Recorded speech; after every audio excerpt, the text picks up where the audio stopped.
पटना में ये दरभंगा में एम्स के काम लगभग पूरे हो चुके हैं और मुझे लगता है कि विधानसभा चुनाव के पहले आपका एम्स बनता हुआ दिखेगा। इस बात की मैं गारंटी ले रहा हूं। और एम्स के जितने भी वैधानिक प्रक्रियाएं हैं, जो भी जमीन अधिग्रहण से लेकर के बाकी चीज़ें हैं, जो डायरेक्टर्स आते हैं वहां से चेक करने वाले जो प्लॉट वगैरह का। सर 8 साल हो गए हैं, अभी तक एक ईंट भी नहीं करी है। देखिए, मैं वही बता रहा हूँ, मैं कुछ बड़ा काम होने के लिए भाई साहब खंडहर मिला था हमें, खंडहर में एक एक ईंट जोड़ते आज हम लोग इस स्थिति में आ गए हैं कि आपको सवाल पूछने में डर नहीं लग रहा है, हमको देर रात घर से निकलने में डर नहीं लग रहा है। याद कीजिए, इसमें से बहुत सारे साथी उस दौर के भी, हम लोगों ने भी अपनी राजनीति की शुरुआत उसी दौर में की थी। वहाँ का कॉन्फिडेंस और यहाँ का कॉन्फिडेंस कितना फर्क है। तो भले ही आज तक ईंट नहीं जुड़ी है, लेकिन मैं आश्वस्त हूँ सरकार की नियत और सरकार की कार्यशीलता पर। सारे फॉर्मेलिटीज ऑलमोस्ट पूरे कर लिए गए हैं। चुनावी माहौल के बाद एम्स में भी हाथ लगेगा और करने का काम। कहाँ पे एम्स बनेगा? जमीन तय हो गया स्थल या ऐसे ही राज्य सरकार कैसे कर रहे हैं कि विधानसभा से पहले हो जाएगा? जी, आप तो गारंटी की बात कर रहे हैं। हाँ, बिल्कुल स्थल बताइए। बिल्कुल मैंने जो फॉर्मेलिटीज की बात की हमने कि मैंने बात की जो फॉर्मेलिटीज है, जो एम्स बनने के लिए जो फॉर्मेलिटीज होती है, कानूनी वैधानिक प्रक्रियाएं जो होती हैं, वो पूरी कर ली गई हैं। राज्य सरकार जहां जमीन देगी, और आप जान लीजिए कि सारी प्रक्रियाओं में ही अधिक समय लगता है, काम होने में बहुत समय नहीं लगता है। तो प्रक्रियाएं जो वैधानिक प्रक्रियाएं हैं उसको पूरी कर ली गई है। और अभी सर प्रक्रिया तो पहले भी पूरी कर ली गई। अटल बिहारी वाजपेयी जी बिहार में पटना को एम्स बनवाने का काम किया, तो आज नरेंद्र भाई मोदी दरभंगा में दूसरा एम्स देने का काम किया है। 15 में जब बजट में एम्स का निर्धारण किया गया, लाया गया, तब इस राज्य में सरकार थी राष्ट्रीय जनता दल के माननीय जो हमारे उप मुख्यमंत्री उस समय में तेजस्वी प्रसाद यादव जी थे, और स्वास्थ्य मंत्री भी इन्हीं के पास था। भारत की सरकार लगातार पत्राचार की थी, 15, 16, 17, एक भी पत्र का जवाब उस समय के स्वास्थ्य मंत्री नहीं देने का काम किए।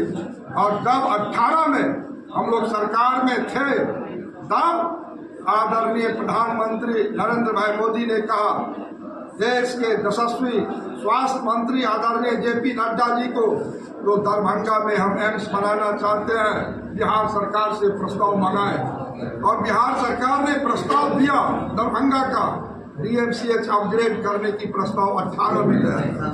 और फिर भारत की सरकार ने कहा जो हमको 200 एकड़ ग्रीन फील्ड चाहिए, तो 19 में यहाँ से सांसद बन के हम गए।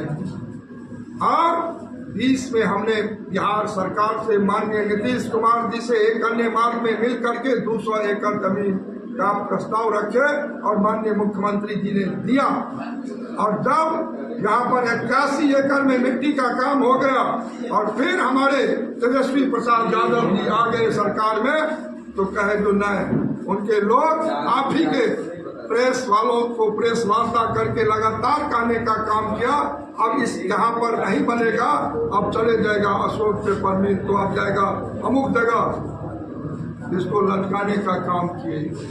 लेकिन फिर जब हम लोग आ गए बिहार की सरकार में माननीय नीतीश कुमार जी के साथ, तो भारत की सरकार फिर वहां से यहाँ पर केंद्रीय टीम, 2 टीम अभी तक आ चुका है। और प्रधानमंत्री ने तो 15 सितंबर 2020 को अपने कैबिनेट करके 1264 करोड़ की राशि इस दरभंगा में एम्स के लिए उपलब्ध करवा दिए, जो राशि रखा हुआ है, और डायरेक्टर भी दे दिए, यहाँ पर डायरेक्टर बैठा हुआ है।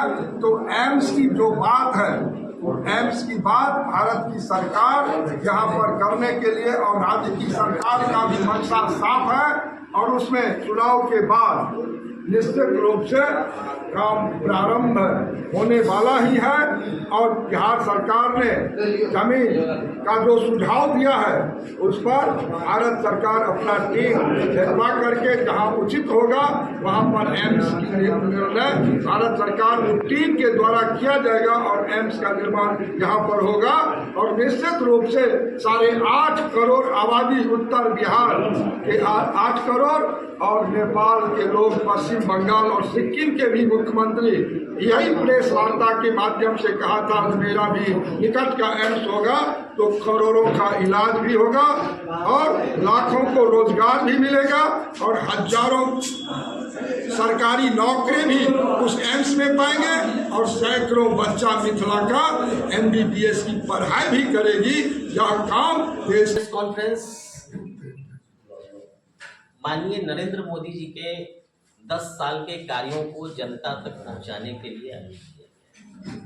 10 साल में हमारी केंद्र की सरकार ने किन किन कार्यों को जनमानस की भलाई और उनके प्रगति उन्नति के लिए हमारी सरकार ने जो कार्य किए हैं, उन योजनाओं को दरभंगा की जनता तक पहुंचाने का माध्यम प्रेस से बेहतर कोई नहीं हो सकता है। सर्वप्रथम हम आप तमाम लोगों का स्वागत और अभिनंदन करते हैं। हम लोग अभी दरभंगा लोकसभा में जो कार्य हुए हैं उसके लिए तो हमारे आदरणीय सांसद महोदय सारी चीजों को बताएंगे। हमारे पास अगर काम का हम लिस्ट गिनाना शुरू करें तो पूरा दिन कम पड़ जाएगा। चाहे वो वर्षों से, सैकड़ों वर्षों से लंबित राम मंदिर का मामला हो, सीए का मामला हो, नई शिक्षा नीति का मामला हो, धारा 370 हो, मुस्लिम महिलाओं के लिए जो परेशानी का सबब बना हुआ 3 तलाक था उससे मुक्ति हो, एक देश एक टैक्स में जीएसटी को महत्ता देने की बात हो, नोटबंदी हो, खुले शौच से मुक्ति दिलाना हो, उज्ज्वला योजना के तहत जहरीले धुएं से मुक्ति दिलाना है, संसद में 33% महिलाओं को आरक्षण देना, ये सारे काम सिर्फ एक झलक है जो नरेंद्र मोदी जी ने पिछले 10 वर्षों में किए। हर घर के, हर गरीब के सर पे छत, नल का पानी हर घर तक पहुंचाने का प्रयास किया गया है। आयुष्मान भारत योजना के तहत पूरे हिंदुस्तान में गरीबों को जो लाभ मिल रहा है ये अद्वितीय है। विश्व की किसी सरकार ने ना आज तक ऐसा किया था, ना ऐसी कोई योजना थी। नरेंद्र मोदी जी ने ये पहली बार गरीबों के लिए जो योजना शुरू की, चाहे वो कोरोना काल से लेकर आज तक पूरे भारत में गरीबों को अन्न पहुंचाने की योजना हो। आज हम विश्व पटल पे हमारा बड़ा नाम है, हम 5वीं आर्थिक शक्ति बनकर उभरे हैं, G20 का नेतृत्व कर रहे हैं। दलितों और आदिवासियों के लिए जो काम यहाँ हुआ उसकी भी मैं पूरी सूची आप लोगों को दूंगा। और आप ये एक चीज समझे, भारत में पहली बार किसी दलित को राष्ट्रपति बनाया भाजपा की सरकार ने, किसी आदिवासी को भारत की सरकार ने पहली बार राष्ट्रपति तक पहुंचाया। तो ये सब चीजें नरेंद्र मोदी जी ने सबका साथ सबका विकास के एजेंडे को, सबका साथ सबका विकास के मुद्दे को धरती पर उतार के दिखाया है। हमारी सेना सशक्त हो रही है, आधुनिक हथियारों का स्वदेश में निर्माण हो रहा है। जो चीजें हम बाहर से खरीदते थे, वैक्सीन का निर्माण हम अपने घर में कर रहे हैं। कोरोना जैसी महामारी के वैक्सीन का इजाद भारत के अंदर किया गया। एक जमाना था पूरा भारत, आज 10-15 वर्ष पहले भारत पूरे विश्व की ओर टुकटुकी लगाकर ताकता था। आज पूरा विश्व हमारी तरफ देख रहा है कि हम किस ओर जाएंगे, कारवां उस ओर चलता है। अभी आपने G20 का नेतृत्व होते देखा है माननीय प्रधानमंत्री जी का, किस तरह से हम लोगों ने नेतृत्व किया है। एक देश एक चुनाव पर कारगर कदम उठाए जा रहे हैं। इस चुनाव के बाद उस पर भी बहुत मजबूती से पहल किया जा रहा है, किया जाएगा भी।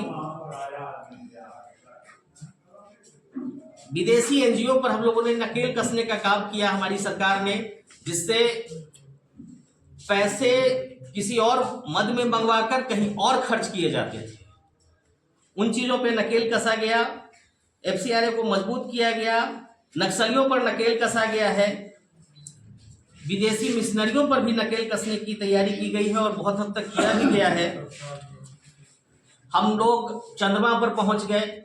चंद्रयान अभी इसके पिछले वर्ष जो चंद्रयान का सफल परीक्षण हुआ, चंद्रयान वहां पहुंचा जहां आज तक पूरे विश्व में कोई नहीं पहुंचा था। किसी देश के लोग नहीं पहुंच पाए थे, किसी देश के वैज्ञानिक वहां तक नहीं पहुंचा पाए थे। इसरो के वैज्ञानिकों की देन है और प्रधानमंत्री जी का कुशल नेतृत्व, हम लोग चांद पे पहुंचे। सौर ऊर्जा का, चूंकि विद्युत महंगी होती है, बिजली हर घर तक पहुंचाने में महंगाई का सामना करना पड़ता है, तो हम लोगों ने सौर ऊर्जा पर भी काम किया है।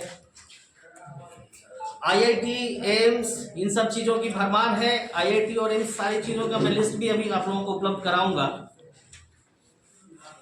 भ्रष्टाचार पर जबरदस्त प्रहार किया गया है। बम धमाकों की संख्या लगभग 0 पर है।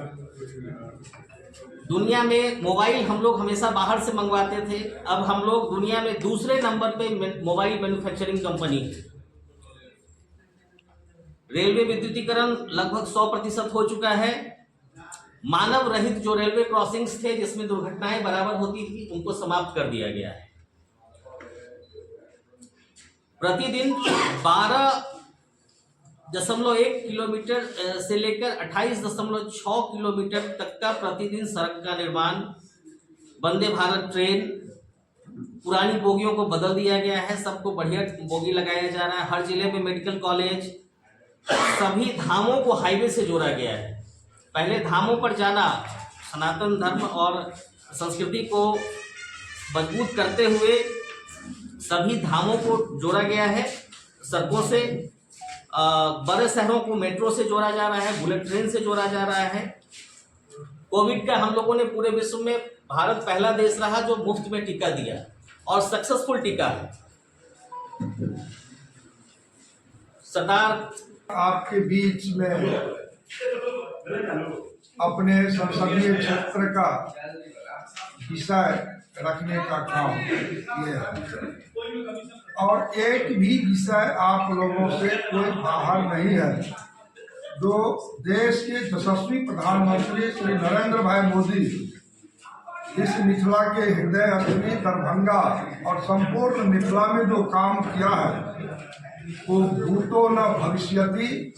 आज तक इस देश के कोई सरकार, कोई प्रधानमंत्री इस क्षेत्र का सुध ही नहीं लिया और भगवान भरोसे यहाँ के नागरिकों को छोड़ा गया। लेकिन सदैव अटल बिहारी वाजपेयी जी की सरकार और परम आदरणीय श्री नरेंद्र भाई मोदी की सरकार ने मिथिला में मिथिला वासियों के लिए आज निर्मली भवटियाही निर्माण कर और मिथिला के लोगों का, जो दरभंगा के लोगों का बेटी रोटी का संबंध था, उस वर्षों से टूट गया था।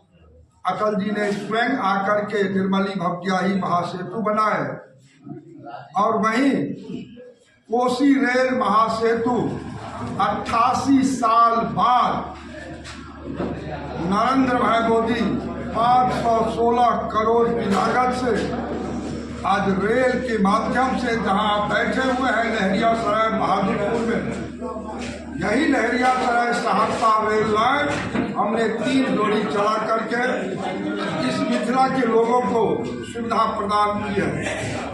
आज इस दरभंगा में आप लोग एम्स की चर्चा किए हैं। माननीय राजीव जी जो हमारे प्रदेश के प्रवक्ता अभी प्रेस वार्ता किए, उसमें आप लोगों ने एम्स की बात प्राथमिकता से आप रखे हैं। आपसे कोई बात अपरिचित नहीं है। 15 के बजट में देश के यशस्वी प्रधानमंत्री दूसरा एम्स देने की बात बिहार में किए थे, और बिहार में दूसरा एम्स बने तो पहला एम्स कौन बनाया, यह भी आपको समझना पड़ेगा। 60 वर्षों की सरकार इस देश में एक एम्स मात्र बनाने का काम किया, और सदैव अटल बिहारी वाजपेयी जी बिहार में पटना को एम्स बनवाने का काम किए, तो आज नरेंद्र भाई मोदी दरभंगा में दूसरा एम्स देने का काम किए हैं। 15 में जब बजट में एम्स का निर्धारण किया गया, लाया गया, तब इस राज्य में सरकार थी राष्ट्रीय जनता दल के माननीय जो हमारे उप मुख्यमंत्री उस समय में तेजस्वी प्रसाद यादव जी थे, और स्वास्थ्य मंत्री भी इन्हीं के पास था। भारत की सरकार लगातार पत्राचार की थी, 15, 16, 17, एक भी पत्र का जवाब उस समय के स्वास्थ्य मंत्री नहीं देने का काम किए। और जब 18 में हम लोग सरकार में थे, तब आदरणीय प्रधानमंत्री नरेंद्र भाई मोदी ने कहा, देश के यशस्वी स्वास्थ्य मंत्री आदरणीय JP नड्डा जी को तो दरभंगा में हम एम्स बनाना चाहते हैं, बिहार सरकार से प्रस्ताव मंगाए, और बिहार सरकार ने प्रस्ताव दिया दरभंगा का DMCH अपग्रेड करने की प्रस्ताव 18 में दिया। और फिर भारत की सरकार ने कहा जो हमको 200 एकड़ ग्रीन फील्ड चाहिए, तो 19 में यहाँ से सांसद बन के हम गए, और 20 में हमने बिहार सरकार से माननीय नीतीश कुमार जी से एक अन्य मार्ग में मिल करके 200 एकड़ जमीन का प्रस्ताव रखे, और माननीय मुख्यमंत्री जी ने दिया। और जब यहाँ पर 81 एकड़ में मिट्टी का काम हो गया, और फिर हमारे तेजस्वी प्रसाद यादव जी आ गए सरकार में, तो कहे जो नहीं, उनके लोग आप ही के प्रेस वालों को प्रेस वार्ता करके लगातार कहने का काम किया, अब इस यहाँ पर नहीं बनेगा, अब चले जाएगा अशोक पेपर मिल, तो अब जाएगा अमुक जगह, इसको लटकाने का काम किए। लेकिन फिर जब हम लोग आ गए बिहार की सरकार में माननीय नीतीश कुमार जी के साथ, तो भारत की सरकार फिर वहां से यहाँ पर केंद्रीय टीम 2 टीम अभी तक आ चुका है, और प्रधानमंत्री ने तो 15 सितंबर 2020 को अपने कैबिनेट करके 1264 करोड़ की राशि इस दरभंगा में एम्स के लिए उपलब्ध करवा दिए, जो राशि रखा हुआ है, और डायरेक्टर भी दे दिए, यहाँ पर डायरेक्टर बैठा हुआ है। तो एम्स की जो बात है, एम्स की बात भारत की सरकार यहाँ पर करने के लिए, और राज्य की सरकार का भी मंशा साफ है, और उसमें चुनाव के बाद निश्चित रूप से काम प्रारंभ होने वाला ही है। और बिहार सरकार ने जमीन का जो सुझाव दिया है, उस पर भारत सरकार अपना टीम भेजवा करके जहां उचित होगा वहां पर एम्स की निर्णय भारत सरकार टीम के द्वारा किया जाएगा, और एम्स का निर्माण यहाँ पर होगा। और निश्चित रूप से 8.5 करोड़ आबादी उत्तर बिहार के 8 करोड़, और नेपाल के लोग, पश्चिम बंगाल और सिक्किम के भी मुख्यमंत्री यही प्रेस वार्ता के माध्यम से कहा था मेरा भी निकट का एम्स होगा, तो करोड़ों का इलाज भी होगा, और लाखों को रोजगार भी मिलेगा, और हजारों सरकारी नौकरी भी उस एम्स में पाएंगे, और सैकड़ों बच्चा मिथिला का MBBS की पढ़ाई भी करेगी। यह काम देश के यशस्वी प्रधानमंत्री ने कर चुका है। दूसरी बात है जो आज यहाँ पर